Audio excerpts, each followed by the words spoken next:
Hello, hello mga idol. Kumusta po kayong lahat?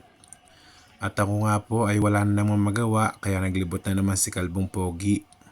Nag-ikot sa terminal hanggang sa nakita ko nga itong napakagandang decorations na to.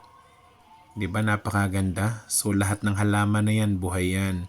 So tingnan nyo naman yung ceiling, LED siya. Kung gabi, makikita nyo yung araw, yung langit. At kung araw, makikita nyo yung langit din. Ano ang pagkakaiba nun? Meaning to say, pagkagabi, dark yung kisame, yung ceiling. Pero pagka-araw, makikita mo yung ceiling niya is araw din. So, ayun, di ba parang wala rin naman pagkakaiba yung sinabi ko kanina. So, tingnan nyo nga din yung mga isda, oh. Napakasisigla nila. Napakalinaw ng tubig, kaya kitang-kita mo yung kagandahan.